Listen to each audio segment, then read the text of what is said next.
And I don't like Facebook. I'm not going to lie to you. I'm very comfortable on Twitter. When we saw this and realized that it tied into that, it made me even more giddy. Absolutely.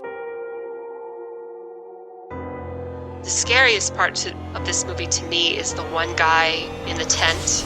Oh my God, that just freaked me out so much. Well, if you're thinking that talking about horror movies is a great way to take your mind off the horror that you've been seeing on the news, we agree with you. Welcome.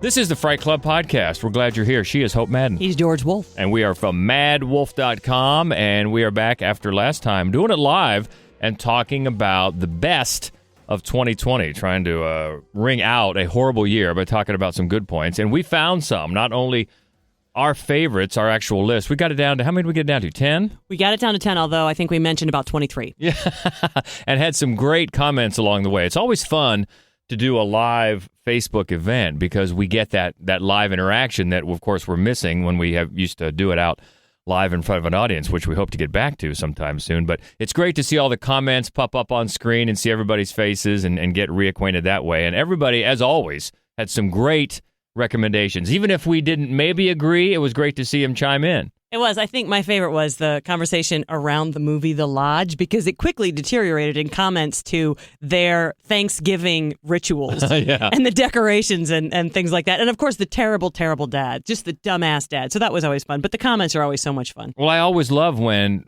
basically some people just use our live events as a way to splinter off into their own arguments, which we're happy to be that platform. That's right. We're happy to support that. And speaking of platforms, by the way, we finally got around to something that was a suggestion from a Fright Club listener, and apologies, I forget who it was, but we love you, because it was at the end of the year, really, toward the end of the year, somebody said, hey, have you ever thought of making a group for Fright Club on Facebook? And the honest answer was no. We hadn't thought about that, but it was a great idea, and we kind of filed it away for New Year's resolutions, and wouldn't you know it, we got to it and we got it done, so it's out there. Yeah, and the one downside of this is it means I have to get on Facebook, because I thought I could just comment as Mad Wolf, but you can't comment from that kind of a page, which means I'm going to, and I don't like Facebook. I'm not going to lie to you. I'm very comfortable on Twitter. I'm comfortable enough that we have 2 different Twitter pages. I don't like Facebook, but I'm going to do it so that I can contribute to this, because we put out there, we said we're going to do cosmic horror. What are some thoughts? And we got some great thoughts. Oh, we did. So just find it on Facebook. It's a Fright Club Podcast. I did find a bunch of other groups called Fright Club, stealing our name, man. I tell you what, wait till the lawyers get on your asses. That's okay. So it's called Fright Club Podcast is the group on Facebook. And all you got to do is just hit join, and I'll get an email, and I will approve you just like that. And you'll approve me, right, when I finally have one? We'll talk. But it's been a lot of fun so far. It's just started. Got a bunch of members, though, early on that are posting a lot of fun stuff. And we're just having fun talking about not only ideas for this podcast, but just horror movies in general. Yep. Fun stuff. I try to do a fright of the day, a little clip from a scary movie once a day, just to keep it keep the subject going. So it's a lot of fun. So Fright Club Podcast, the group on Facebook. Love to have you out there, as we got a lot of good, as Hope said, we got a lot of good ideas right out of the gate for this podcast, talking about cosmic horror. And we'll do that. We'll do that every time. We'll just throw it out there. Hey, what do you think? Because, yeah, there were some great ideas. And I'm going to ignore a lot of the ideas. I'm not going to lie to you. But you're welcome to suggest So then things. Nothing changes in 2021. Good to know. See, now you know how I feel, ignoring all my ideas. I get 1 or 2 in there. But we did get some great ideas. And so as we get to a special guest, did we mention that we have a special guest? We didn't. Holy moly. We have a special guest author that we've been wanting to get on the show here for a while, and we've worked that out today. We're glad to have her. So we'll get to our guest and talk about her great new book and what she's got going on and her love for the subject that we're talking about today. But before we get into that, since we are talking about authors today, we've got a special guest author here on the show. We've actually got 2, because you received some fantastic news here in the last few days. I did. Off Limits Press is going to publish my first book, Roost, which is going to come out in February of 2022. And how would you? I described it as what did I say? It was a horror memoir, but they've come up with maybe a better description. Yeah, it's a coming-of-age horror story, but it is actually based, as we were talking about the other day, it's based on my childhood with just a scattering of murders that didn't happen. More murders from your childhood than actually happened. More, yes.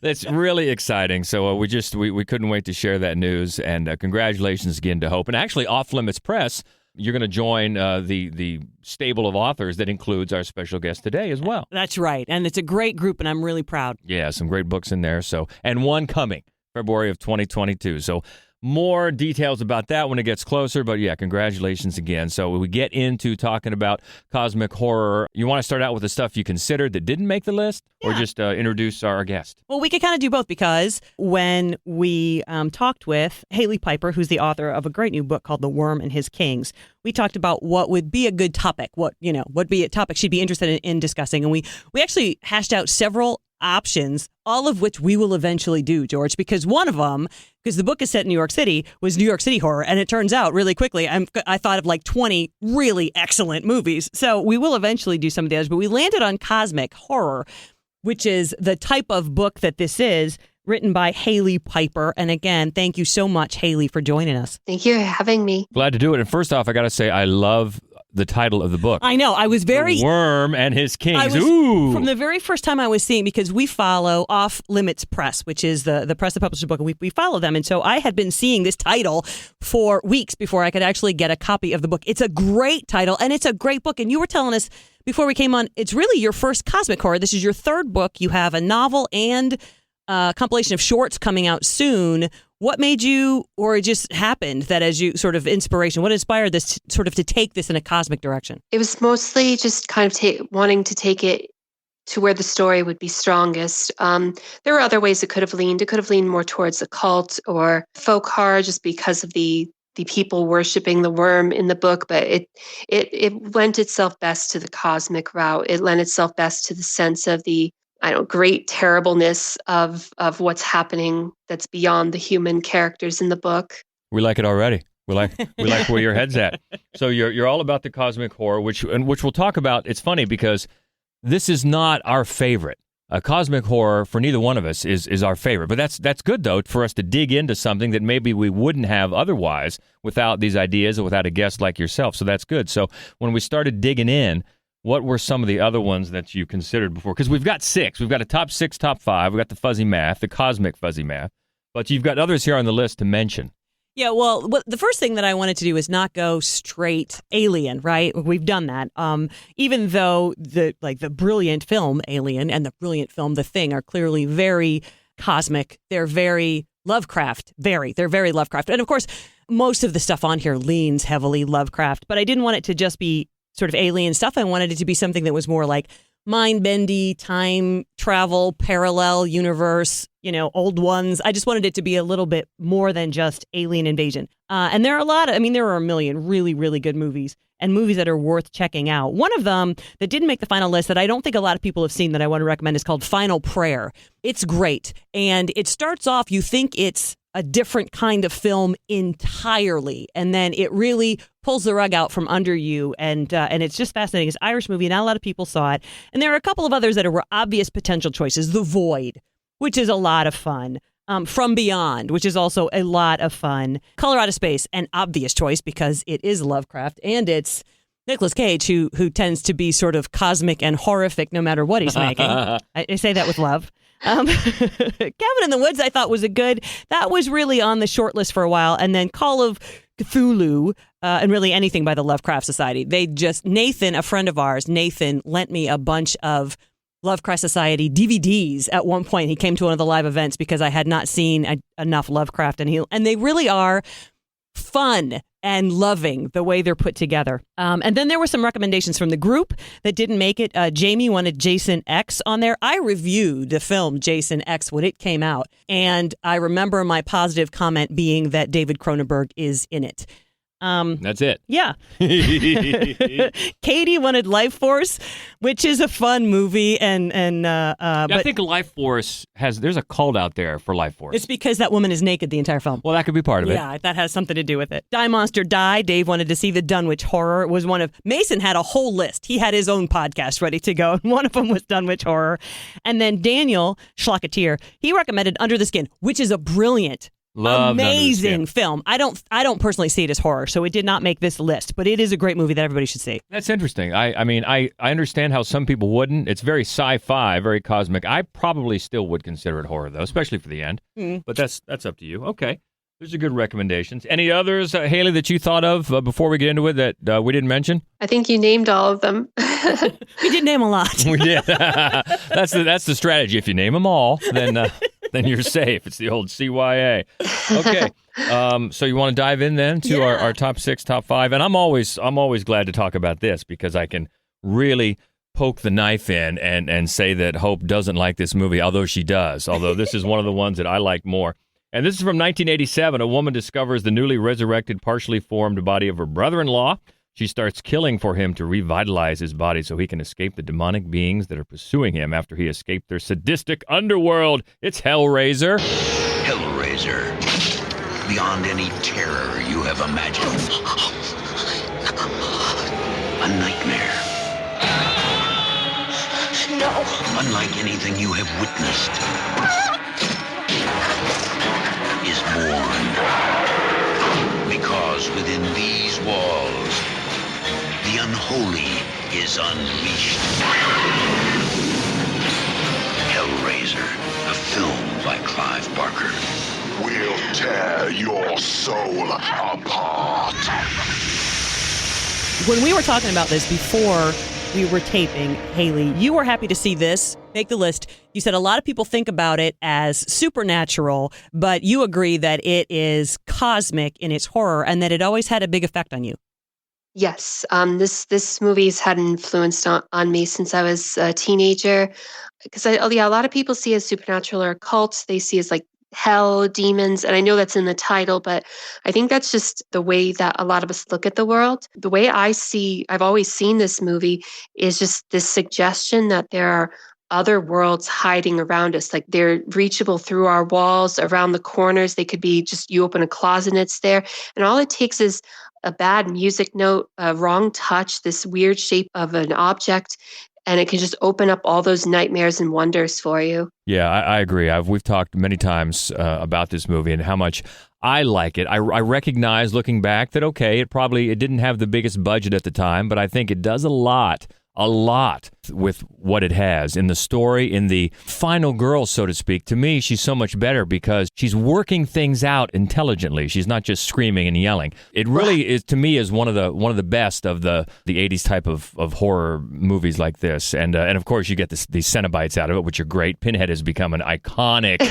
character in horror. So I'm glad it gives us a chance to talk about this and just rub it into Hope that she doesn't like it. That's not true. I love this movie. I don't like it as well as you do, but I do love this movie. I love and Clive Barker. This is really his wheelhouse. I mean, there are a ton of Clive Barker movies either that he wrote and directed. Nightbreed, even like Midnight Meat Train comes to mind that could also fit into this concept. And then I also think that Event Horizon is another one where I think they both suggest that it's kind of like what you're saying, Hailey, that what we sort of consider hell isn't necessarily like a biblical place. It's another. It could be right around the corner. You know, it's just another sort of dimension of what we're living right now. I think that Event Horizon does that same thing. Hellraiser, to me, just does it much more interestingly. I mean, I love the characters. I love Julia. I love the villains. I love all of the villains in this movie. And I just do think it was a fascinating concept. And it was, especially for the budget, pretty well executed. And I always love to hear about great ad-libs. And there's one in here, apparently, actor Andrew Robinson, convinced Clive Barker to replace, near the end, the line was supposed to be F you, and he ad-libbed it, Jesus wept. Brilliant. Oh, wow. Perfect. So much better. So number 6 on our list of cosmic horror, Hellraiser from 87. Love it. All right, we'll go into top 5, and this is one Hope wanted on here because thinks that this might have slipped through the cracks for a lot of people, maybe one that hasn't been seen. And that's what we love to do here on Fright Club, point out maybe some films that people haven't seen and can go check out. So this is from 2000. The inhabitants of a small Japanese town become increasingly obsessed with and tormented by spirals. It's Uzumaki, or spiral. 人が死んでゆく渦巻き Yeah, this is one I remembered, like, in the middle of the night. I'm like, oh my God, we got to put a spiral on this list. And so we hadn't even prepared Hailey for that fact before we got on the Surprise! But it's funny because I had no idea there was a movie. I know there's an anime adaptation coming Right. out sometime this year, but I had no idea that there was a prior movie. yeah, because it's a famous manga. The film came out in 2000. It's a Japanese film, and I think that it kind of went underseen because it came out in the middle of, like, you remember the end of the 90s and into the early 2000s. The Japanese horror tended to be very ghostly, you know, and this is not. It's very Lovecrafty, you know. It's just a town that slowly but surely they all lose their mind as they become obsessed with. It starts with a snail shell and the spiral in the snail shell. And then people just start seeing spirals everywhere. And then spirals actually do start to take over things like people's hair and their clothes and their hands. And it's funny, this movie was first recommended to me by two different people, two friends of mine, Melissa and Bridget, both of whom have just this masses of glorious curls. And I think that's why they were so intrigued by this film. But it's, first of all, it's really well executed visually in terms of the way they just bring spirals into everything and make things look nutty. It's a nutty film.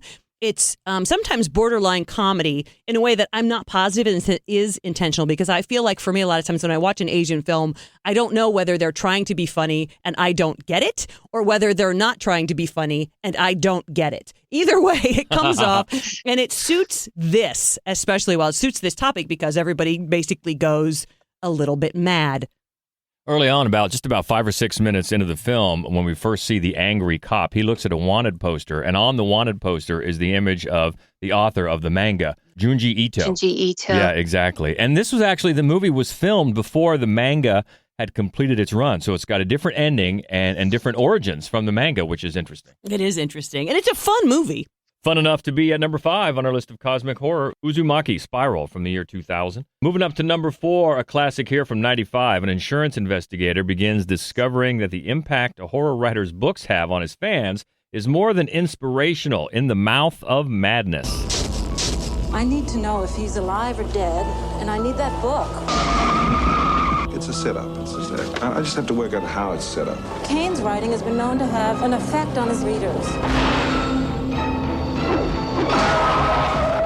See this? It's a map. This whole thing has been staged. You just get out. This is not reality. It's all happening for real, Trent.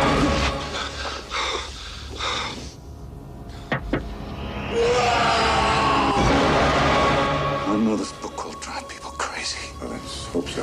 The movie comes out next month.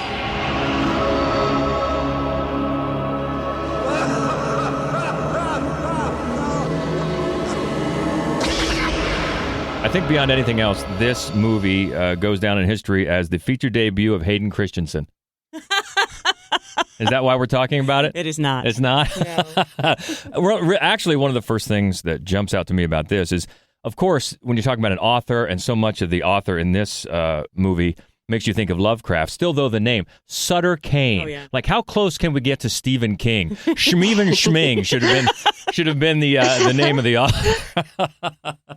But it's Sam Neill, who's always great, and he is the insurance investigator who investigates a little bit more than he bargained for. It's such a fun movie. And this is another one. I love the title so much, In the Mouth of Madness. It could easily have been The Mind of Madness, which would have been as boring as possible. It could have been The Eye of Madness, because it's what you're seeing that's driving you crazy.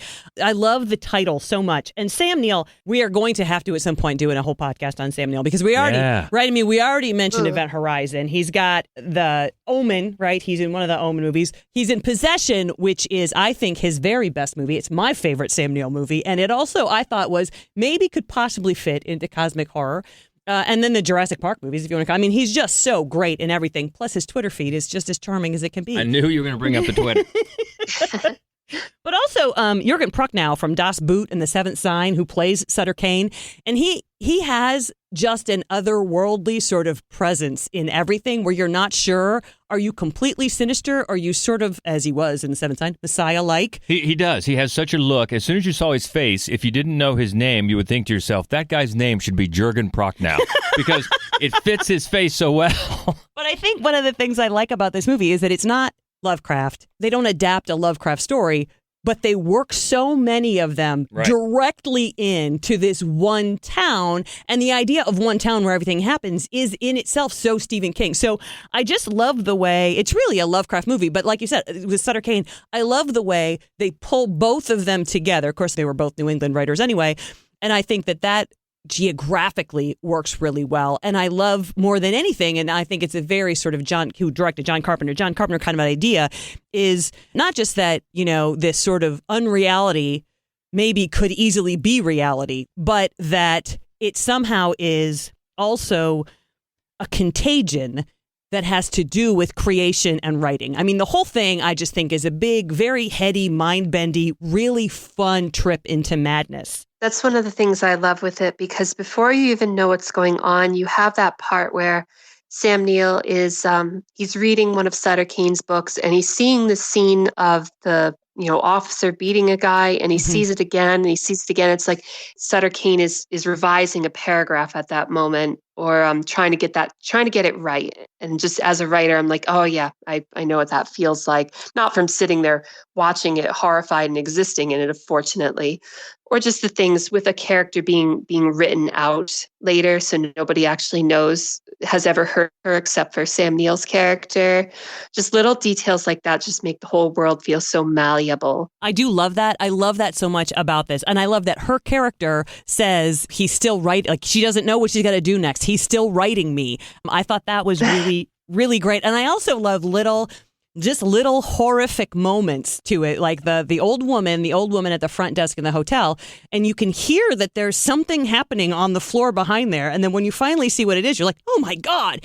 And to me, in terms of the horror of it, I like those kind of elements more than when you actually see sort of the big tentacled madness. I think when you're a little kid and you're going to grow up to be a big horror fiend, right?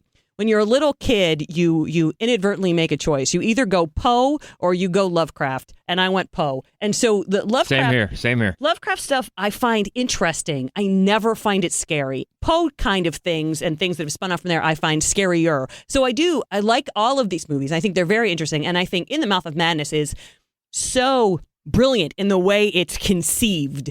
I just, when it gets to sort of the tentacled madness beasts at the end, that doesn't do it for me. Yeah, this is the third film in what John Carpenter calls his Apocalypse trilogy. Of course, The Thing. Second, Prince of Darkness, which is kind of the weak link in that trilogy. And then wrapping it up here with In the Mouth of Madness, 1995, number 4 on our list of cosmic horror. Let's get a little bit more recent for number 3. This is by a couple of our favorite filmmakers to come out in the last few years. From 2017, as kids, they escaped a UFO death cult. Now, 2 adult brothers seek answers after an old videotape surfaces and brings them back to where they began. It's The Endless. I want to go back. That place is not what you think it is. She lied to you. We couldn't be happier. I saw some things last night. There's something out here, isn't there? Happier. Yeah, there is. Happier. Happier. Happier. Happier. Happier. Who's next? So The Endless could have easily been Resolution, or it could have been Spring. It could even have been Synchronic, because I think Justin Benson and Aaron Moorhead are probably, I was going to say the modern equivalent of, and I can't think of who else is doing this or has done this. I mean, this is absolutely their area, and they do it so well. I loved Resolution. I know you loved Resolution so much. I reviewed Resolution back, I think we were still with the paper. And I was just given the assignment, knew nothing about it, and it just blew me away. I just loved it. And when we saw this and realized that it tied into that, it made me even more giddy. Absolutely, because it's exactly, and I think Spring, I love the film Spring, which I think is their most underseen work at this point. And it's more of a little bit of a sort of a sea creature. It's got more creature feature, sort of Lovecraftian elements to it, whereas Resolution and The Endless are more sort of time loopy, in the way that they address it. Although there is this sort of parallel dimension very definitely in these movies and a higher presence of some sort, particularly in The Endless. I think that these movies are more than anything to me charming. I'm so charmed by the characters in these films. I think they're sort of adorable. You really root for them, and they have this sense of what could possibly be going on right now in a way that feels very authentic, because that's not the only thing on their minds. These two, they're playing brothers, and of course they're filmmakers who always work together, and that sibling bickering feels so lived in with these two. Yeah, and here, as you just mentioned, they're starring in it as well. Right. Yeah, and they've got a small part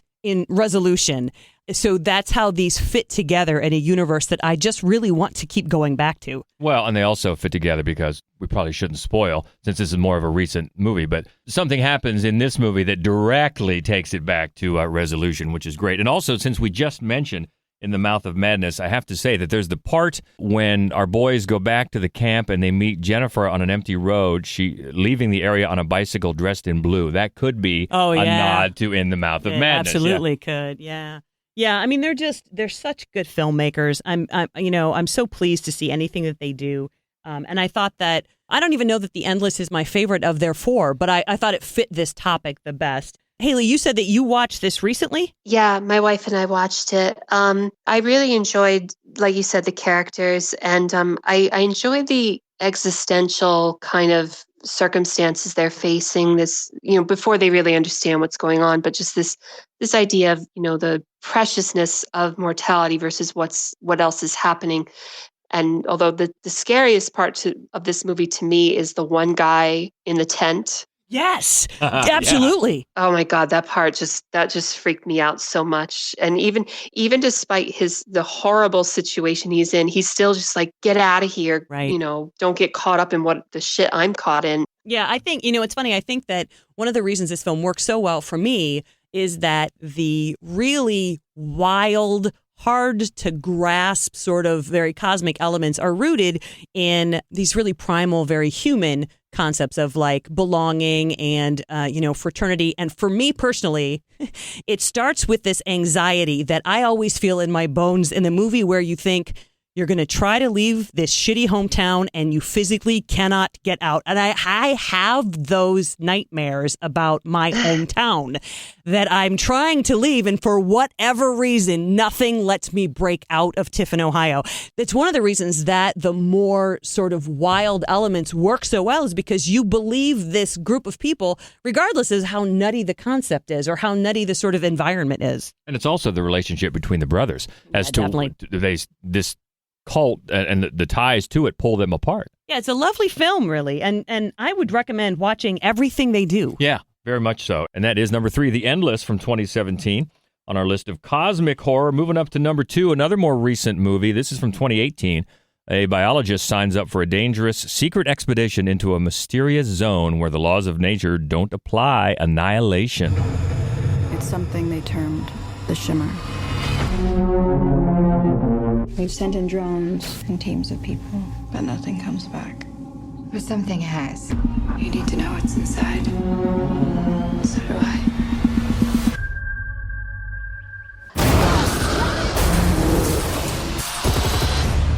Sharks have teeth like that. It's not possible. You can't crossbreed different species.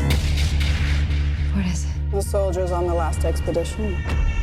They went crazy, or something in here killed them. Something's come through the fence. Through the fence? It's destroying everything. It's not destroying. It's making something new.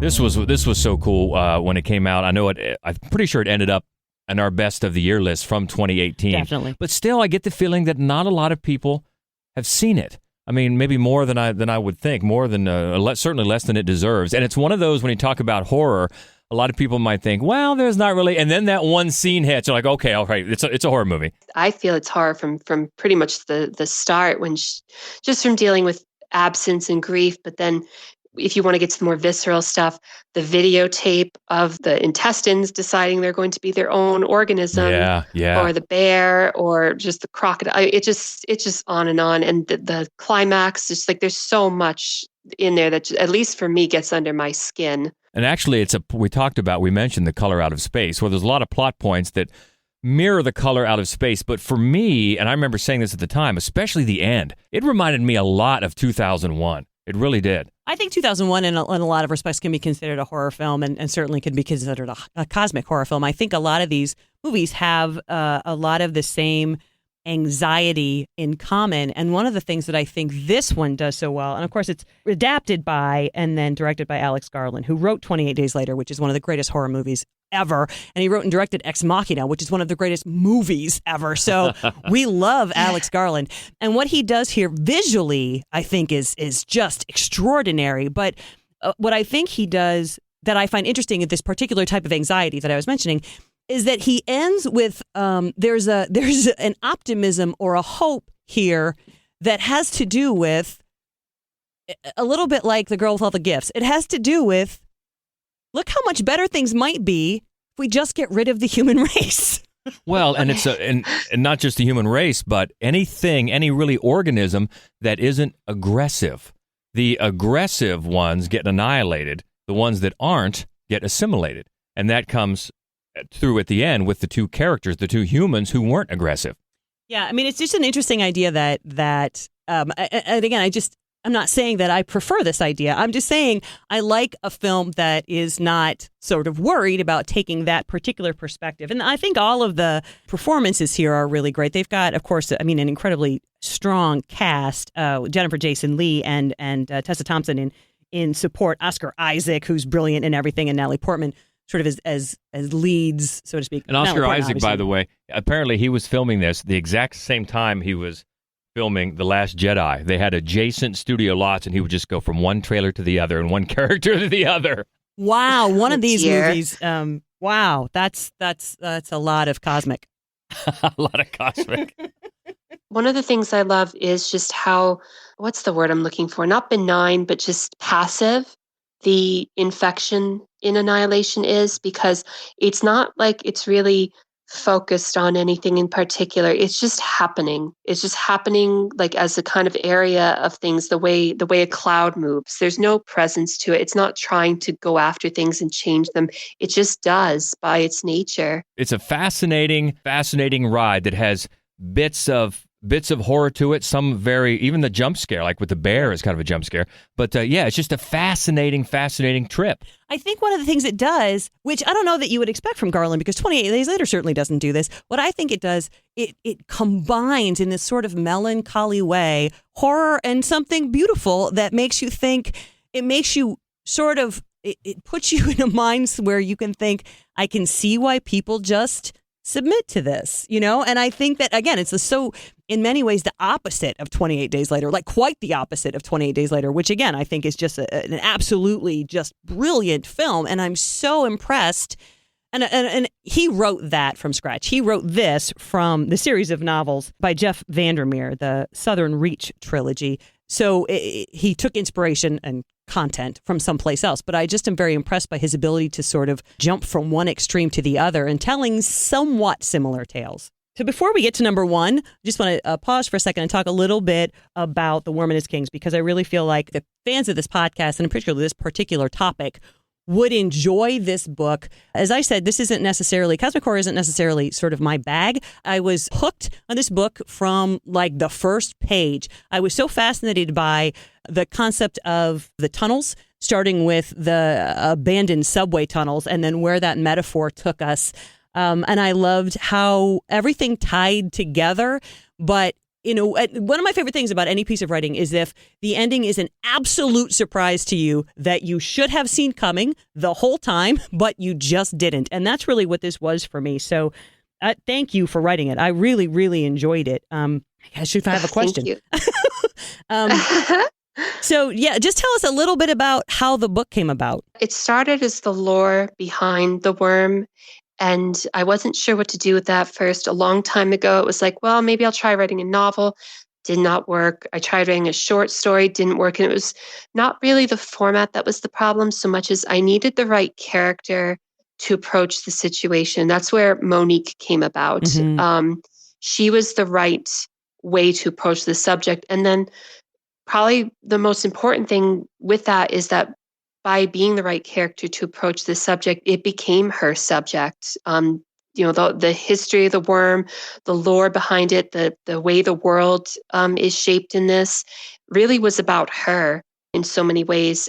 So the idea of kind of how insignificant the human race would be to a cosmic entity that, can travel millions of years and such is, I think, reframed by someone who just doesn't care so much about it as much as like, okay, there's all this wild stuff that I don't understand is happening. I just need to find the person I love. Yeah, it's a very powerful center. And I think it gives sort of for an authentic way to move forward throughout the whole thing, right? The book feels like it's in constant motion. So you're always turning to the next page because the character is in constant motion, which I thought was another really smart way to put the story together. I think she's always one of the things that was important once she gets back up to the surface, like I think in chapter 2, that's like her last point, topside.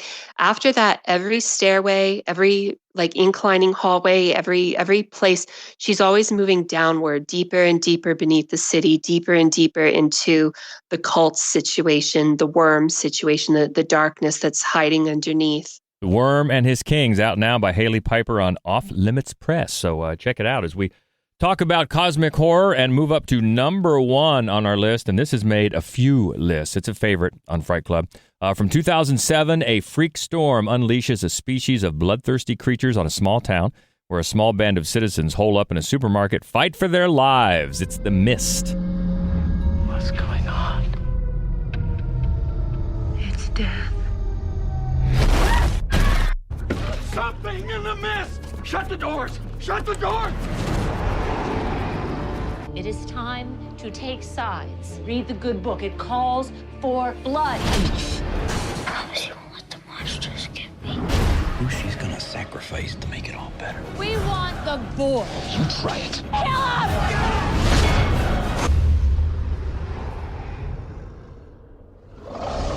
My first experience with this was the book, but and it follows a lot of that pretty accurately, I think. But it feels so much more severe to me. It the circumstances, the idea of being trapped with all these people and having no connection to the outside world, no understanding what's happening in this whole catastrophe, and the monumental nature of it because it has engulfed everything that they know and love to the point that you get near to later in the movie and you see this colossal creature, like way bigger than anything they've ever seen. And it just doesn't care that they're there. The people beneath at its feet are inconsequential. It's just a really startling idea of like, what would you even do in this circumstance? You wouldn't know what to do. And we love this one. We've talked about this movie so many times. And of course, as people know, that the black and white version is absolutely glorious. I love that. Yeah. The ending has obviously, I think it was a number 1 of our best ending films. Yeah, and it was in the top 10 anyway. And that was one of the conditions that Frank Darabont agreed to take the movie on, only if the ending did not get changed, which was smart on his part because I can definitely see them in a focus group and some studio guy go, no, it's got to be different than that. But they had to keep that ending, and it makes colossal difference. One of the things I love with that is when Frank Darabont, this is anecdotal and maybe it's been mentioned on the show before, but one of the things I was Frank Darabont told Stephen King how he was going to do the ending differently from the book, and Stephen King's reaction was, I should have thought of that. Nice. Yeah, well, we're not the first ones to point out that sometimes Stephen King's endings can, leave a little bit wanting, and boy, this one does not. Well, the movie doesn't, no. And I love it. It's definitely a Stephen King book, but it's so Lovecraft. It's so much more Lovecraft than I think really of anything else that he's done. And I think that they do a great job of blending those two things visually in this movie. And I do think that it's a cosmic horror because it is. It's like they've opened something up and this stuff came through. So I feel like it fits this, but I feel like a lot like The Endless, one of the reasons the film is so powerful is because you're so invested in the characters. Thomas Jane is great. Marcia Gay Harden. Yes. Oh, my God. She's glorious. Of course, when is she not? And Toby Jones, too, who's also always great in everything. I love Toby Jones so much in this. And also the glass, the windows. So often in a horror film, you're trapped inside a building, but you can't see out. And in this case, the fact that they're so vulnerable because of how fragile that glass front is, and they also can't turn away, but because of the fog and the mist, they can't entirely see either. It gave the filmmaker a ton of options, but it also generated such a different type of tension because at a certain point, it's just as dangerous inside as outside, of course, and that has to happen. But that glass front is such an interesting way to keep the two worlds always sort of in your periphery. Yeah, and apparently it's the glass that gave Stephen King the idea for the book. He was in a market in Warehouse, Maine, and he was in a market that had a window made of plate glass, and he just wondered what would happen if giant insects flew into it. And there you go. There you go. There's your inspiration. And since everybody that listens to the podcast, you should know by now, I'm an aficionado of the Wilhelm scream. This movie has the Wilhelm scream. It's when the character Cornell dies, you hear the Wilhelm scream. And once you hear it, you can't unhear it.